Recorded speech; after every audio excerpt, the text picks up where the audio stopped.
Hello दोस्तों, स्वागत है आपका अपने यूट्यूब चैनल स्टडी अड्डा के जीके के चैनल पर। आज हम इस वीडियो में जीके के कुछ महत्वपूर्ण प्रश्न कवर करने वाले हैं।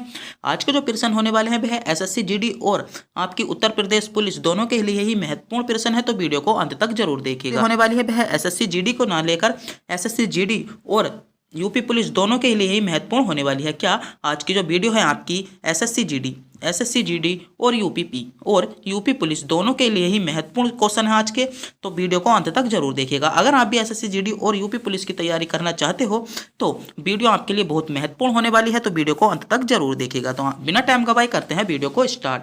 आपका पहला क्वेश्चन है, निम्नलिखित में से कौन सा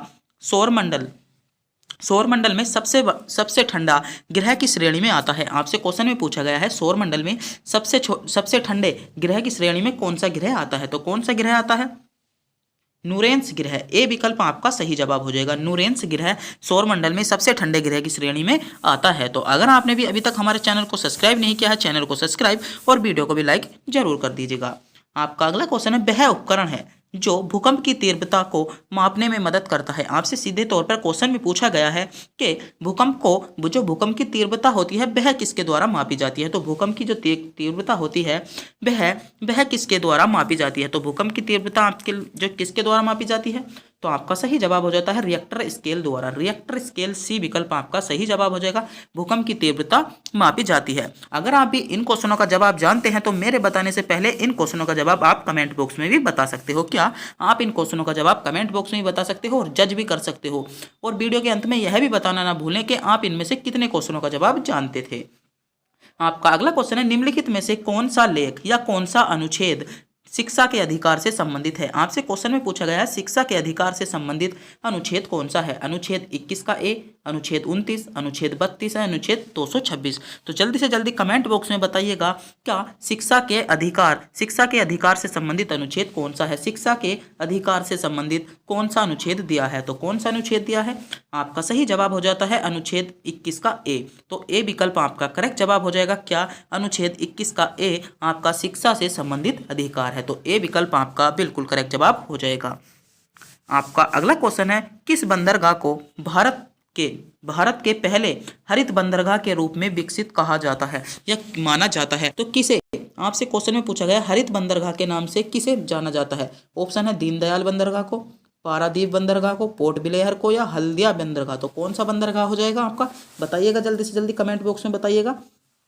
आपका सही जवाब क्या हो जाएगा? हल्दिया बंदरगाह आपका सही जवाब हो जाता है। क्या हल्दिया बंदरगाह आपका करेक्ट जवाब हो जाएगा।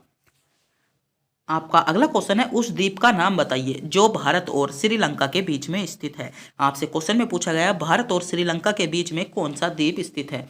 आपके ऑप्शन है मांजुली द्वीप, बी कच्छा थीबू द्वीप या चोरबा द्वीप या मुनरो द्वीप। तो कौन सा द्वीप भारत और श्रीलंका के बीच है? जल्दी से जल्दी कमेंट बॉक्स में बताइएगा कौन सा द्वीप भारत और श्रीलंका के बीच में है। तो आपका सही जवाब क्या हो जाता है? कच्चा थीबू बी विकल्प आपका सही जवाब हो जाएगा। क्या बी विकल्प आपका करेक्ट जवाब हो जाता है। आपका अगला क्वेश्चन है, भारतीय रिजर्व बैंक आरबीआई के पहले भारतीय गवर्नर कौन थे? जो भारतीय रिजर्व आरबीआई थी उसके पहले गवर्नर जनरल कौन थे? जल्दी से जल्दी बताइएगा। सीडी देशमुख, सुकुमार सेन, अमर्थन सेन या श्री राजगोपालचारी। तो आरबीआई के भारतीय रिजर्व बैंक के पहले गवर्नर कौन थे? कमेंट बॉक्स में बताओ जल्दी से जल्दी। तो आपका करेक्ट जवाब क्या हो जाता है? सीडी देशमुख आपका करेक्ट जवाब हो जाएगा। क्या ए विकल्प आपका सही जवाब हो जाता है? सीडी देशमुख आपका विकल्प ए बिल्कुल करेक्ट जवाब होगा। आपका अगला क्वेश्चन है, निम्नलिखित में से किस वर्ष मणिपुर राज्य को अपनी पूर्ण आजीविका प्राप्त हुई थी या मणिपुर राज्य को अपना पूर्ण राज्य का दर्जा कब दिया गया था? ऑप्शन है 1 मई 1960 को, 20 फरवरी 1987 को, 26 अप्रैल 1975 को या 21 जनवरी 1972 को। तो अपना जो मणिपुर था उसे पूर्ण राज्य का दर्जा कब दिया गया था? तो कब दिया गया था? आपका सही जवाब क्या हो जाता है इसमें? 21 फरवरी 1972। 21 फरवरी 1972 आपका सही जवाब हो जाएगा। आपका अगला क्वेश्चन है, कौन सा विटामिन न्यूक्लिक एसिड और लाल रक्त कोशिकाओं के निर्माण में मदद करता है? ऑप्शन है A vitamin B6, vitamin B3, vitamin B10 या विटामिन B5। तो आपका सही जवाब क्या हो जाएगा? आपका करेक्ट जवाब क्या हो जाता है? विटामिन B10 आपका सही जवाब हो जाता है। क्या विटामिन B10 आपका बिल्कुल करेक्ट जवाब होगा। आपका अगला क्वेश्चन है, माध्यम के तापमान में वृद्धि ध्वनि की गति को कैसे प्रभावित करती है। आपसे क्वेश्चन में पूछा गया है माध्यम के, जब कोई भी माध्यम है उसके अगर हम तापमान में वृद्धि कर दें, अगर उसके हम तापमान में वृद्धि कर दें तो उसकी ध्वनि की गति होती है वह कैसे प्रभावित होती है। ऑप्शन है गति में कमी हो जाती है, गति बढ़ जाती है, अपरिवर्तित रहती है, या उपरोक्त में से कोई भी नहीं। तो आपका सही जवाब क्या हो जाता है, जब हम किसी माध्यम के ताप में वृद्धि करते हैं तो उसकी ध्वनि की जो गति होती है वह बढ़ जाती है। तो बी विकल्प आपका सही जवाब हो जाएगा। क्या हो जाता है, उसकी ध्वनि में वृद्धि हो जाती है। आपका अगला क्वेश्चन है चूहों को मारने के लिए निम्नलिखित में से किस रासायनिक का उपयोग किया जाता है। चूहों को मारने के लिए निम्नलिखित में से किस रसायन का उपयोग कहा जाता है या किया जाता है। आपके ऑप्शन है ए मैग्नीशियम सल्फेट का, कैल्शियम कार्बोनेट का, जिंक फास्फेट का, या पोटेशियम एल्यूमिनियम सल्फेट का। तो चूहों को मारने के लिए निम्नलिखित में से किस रसायन का प्रयोग किया जाता है। तो आपका सही जवाब क्या हो जाता है, आपका करेक्ट जवाब क्या हो जाता है, जल्दी से जल्दी बताइएगा किसका प्रयोग किया जाता है। तो कैल्शियम कार्बोनेट आपका सही जवाब हो जाएगा। क्या, कैल्शियम कार्बोनेट आपका बिल्कुल करेक्ट जवाब हो जाता है। आपका अगला क्वेश्चन है नीचे भारतीय राज्य, केंद्र शासित प्रदेश और उनकी राजधानियां हैं, निम्नलिखित में से विकल्पों में से बेमेल मतलब भिन्न जोड़ा कौन सा है। आपके ऑप्शन है ए तेलंगाना हैदराबाद की राजधानी है, बी असम दिसपुर की राजधानी है, लक्षद्वीप की राजधानी कवरत्ती है, या मध्य प्रदेश की राजधानी लखनऊ है। तो आपको इनमें से बताना होगा कौन सा विकल्प गलत है। जल्दी से जल्दी कमेंट बॉक्स में बताना होगा आपको कि इनमें से किस राज्य की राजधानी सही नहीं है, और सही नहीं है तो उस राज्य की सही राजधानी क्या है। तो इस क्वेश्चन का जवाब आपको कमेंट बॉक्स में बताना होगा। तो इस क्वेश्चन का जवाब को मैं मानता हूँ कि आपको पता होगा, आप इस क्वेश्चन को बता सकते हो। तो इस क्वेश्चन का जवाब कमेंट बॉक्स में बताना ना भूलें। आपका अगला क्वेश्चन है पृथ्वी की आयु की गणना में किस तत्व में संभावित समस्थानिक का उपयोग किया जाता है। आपसे क्वेश्चन में पूछा गया पृथ्वी की आयु की गणना का पता लगाने के लिए किस तत्व की समस्थानिक का पता करा जाता है। ऑप्शन है कोबाल्ट की, बी कार्बन की, सोडियम की, या रेडियम की। तो ऐसा कौन सा तत्व है। तो आपका कार्बन, बी विकल्प बिल्कुल सही जवाब होगा। क्या, कार्बन आपका सही जवाब होगा। आपका अगला क्वेश्चन है किस वायसराय को भारतीय रेलवे का जनक कहा जाता है। महत्वपूर्ण क्वेश्चन है कि किस वायसराय को भारतीय रेलवे का जनक कहा जाता है।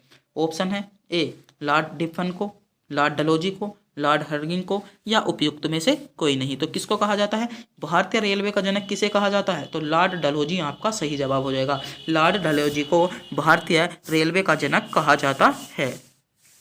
आपका अगला क्वेश्चन है निम्नलिखित में से कौन सी चिली की मुद्रा है। निम्नलिखित में से कौन सी चिली की मुद्रा है। तो आपको बताना होगा निम्नलिखित में से चिली की मुद्रा कौन सी है। आपके ऑप्शन है ए पेसो, बी यूरो, सी डॉलर, या पाउंड। तो चिली की मुद्रा कौन सी है। तो ए विकल्प आपका सही जवाब हो जाता है। पेसो जो है आपकी चिली की मुद्रा है। कौन सी, पेसो आपका सही जवाब होगा। आपका अगला क्वेश्चन है लखनऊ से 1857 के विद्रोह का नेतृत्व किसने किया था। जो लखनऊ से 1857 का जो विद्रोह हुआ था उसका नेतृत्व किसने किया था। ऑप्शन है ए तात्या टोपे ने, रानी लक्ष्मीबाई ने, नाना साहब ने, या बेगम हजरत महल ने। तो लखनऊ से 1857 के विद्रोह का नेतृत्व किसने किया था। तो इस क्वेश्चन का जवाब जानने से पहले अगर आप भी हमारे चैनल पर नए हो तो चैनल को सब्सक्राइब और वीडियो को लाइक जरूर कर दीजिएगा। तो आपका इसका सही जवाब क्या हो जाता है, आपका इसका करेक्ट जवाब हो जाता है बेगम हजरत महल ने। जो 1857 का विद्रोह हुआ था और उसमें लखनऊ से जो नेतृत्व किया था वह किसने किया था, बेगम हजरत महल आपका सही जवाब होगा। आपका वह इथोसोफिल सोसाइटी की स्थापना करने वाले प्रसिद्ध नेता कौन है। ऑप्शन है ए स्वामी विवेकानंद, बी सैयद अहमद खान, HP बाला तिस्की, या आत्मराय पांडुरंग। तो कौन है। तो आपका सही जवाब क्या हो जाता है, जल्दी से जल्दी बताइएगा। तो इसमें आपका सही जवाब क्या हो जाएगा, HP बालवा तिस्की। कौन, सी विकल्प आपका सही जवाब हो जाएगा। HP बालवा तिस्की आपका करेक्ट जवाब हो जाता है। आपका अगला क्वेश्चन है क्वांटम थ्योरी ऑफ रेडियंस का आविष्कार किसने किया। क्वांटम थ्योरी ऑफ जो रेडियंस है आपका उसका आविष्कार किसने किया था। तो जल्दी किसने किया था इसका आविष्कार, प्लैंक ने किया था। किसने, प्लैंक ने किया था। तो बी विकल्प सही विकल्प आपका है। आपका अगला क्वेश्चन है विश्व का सबसे बड़ा पठार कौन सा है। विश्व का सबसे बड़ा पठार मैक्सिको का पठार, दक्कन का पठार, अरब का पठार या तिब्बतीय पठार। तो विश्व का सबसे बड़ा पठार, विश्व का सबसे बड़ा पठार कौन सा है? विश्व का सबसे बड़ा पठार आपका सही जवाब क्या हो जाएगा? विश्व का आपका सबसे बड़ा पठार कौन सा है? तिब्बती पठार विश्व का सबसे बड़ा पठार है। क्या? डी विकल्प आपका सही जवाब हो जाएगा। तिब्बतीय पठार विश्व का सबसे बड़ा पठार आपका हो जाएगा। आपका अगला क्वेश्चन है, निम्नलिखित तत्वों में से कौन सा तत्व हवा में एक प्रमुख अनुपात में मौजूद है? आपको क्वेश्चन में से पूछा गया है कि वायु में जो एक अनुपात में स्थित है वह कौन सा तत्व है? ऑप्शन है oxygen, B nitrogen, carbon dioxide या आर्गन। तो कौन सा तत्व हो जाएगा आपका? कौन सा तत्व हो जाता है? नाइट्रोजन। क्या? नाइट्रोजन आपका तत्व हो जाता है। बी विकल्प आपका बिल्कुल करेक्ट जवाब होगा। आपका अगला क्वेश्चन है, निम्नलिखित में से किस देश की राजधानी बैंकॉक है और यह रबर के लिए प्रमुख उत्पादन है? आपसे क्वेश्चन में पूछा जा सकता है रबर के लिए उत्पादक जो कौन सा देश है और उसकी राजधानी क्या है? बैंकॉक। तो पहले बैंकॉक पर हम ध्यान करते हैं। बैंकॉक किसकी राजधानी है? थाईलैंड की, चीन की, ब्राजील की या घना की? तो आपकी जो बैंकॉक किसकी राजधानी है? तो थाईलैंड की है। और आपसे क्वेश्चन में पूछा जा सकता है रबर का उत्पादन सर्वाधिक किस देश में होता है? तो रबर का जो उत्पादन होता है वह सर्वाधिक किस में होता है? थाईलैंड में होता है। और कहाँ पर होता है? बैंकॉक में होता है। कहाँ पर होता है? बैंकॉक में होता है। आपका क्वेश्चन था बैंकॉक किसकी राजधानी है? तो बैंकॉक आपकी थाईलैंड की राजधानी है। तो ए विकल्प आपका सही जवाब होगा। आपका अगला क्वेश्चन है, चट्टान के उत्तल को क्या कहा जाता है? जो चट्टान में उत्तल होते हैं उनको क्या कहा जाता है? तो जल्दी से जल्दी बताइएगा, उनको क्या कहा जाता है? तो उनको क्या कहा जाता है? एंटी लाइन कहा जाता है। सी विकल्प आपका सही जवाब हो जाएगा। उनको क्या कहा जाता है? एंटी लाइन कहा जाता है। आपका अगला क्वेश्चन है, सतलुज नदी का ऋग्वेदिक नाम है या सतलुज नदी का जो प्राचीन नाम है वह क्या है? सरस्वती, कुंभा, सिंधु या सतुद्री। तो आपको बताना होगा सतलुज नदी का ऋग्वेदिक नाम, सतलुज नदी का ऋग्वेदिक नाम क्या है? सतुद्री है। कौन सा? सतुद्री। डी विकल्प आपका सही जवाब होगा। क्या? डी विकल्प आपका बिल्कुल करेक्ट जवाब हो जाता है। आपका अगला क्वेश्चन है, इटली की राजधानी रोम निम्नलिखित में से किस नदी के तट पर स्थित है? तो जो इटली की राजधानी है वह निम्नलिखित में से किस नदी पर स्थित है? तो किस नदी पर स्थित है? तो तीवर नदी पर। आपसे क्वेश्चन में क्या पूछा जा सकता है? इटली की राजधानी पूछी जा सकती है आपको। तो इटली की आपकी राजधानी क्या है? इटली की आपकी राजधानी है रोम। और कौन सी नदी पर स्थित है? कौन सी नदी पर स्थित है? तीवर नदी पर। कौन सी नदी पर स्थित है? तीवर नदी पर स्थित है। तो बी विकल्प आपका सही जवाब हो जाएगा। आपका अगला क्वेश्चन है, ऑप्टिकल फाइबर किसका सिद्धांत पर काम करता है? प्रकाश विवर्तन के, प्रकाश अपवर्तन के, पूर्णांतरिक परावर्तन या उपरोक्त में से कोई नहीं। तो आपका सही जवाब क्या हो जाता है? पूर्णांतरिक परिवर्तन आपका करेक्ट जवाब हो जाएगा।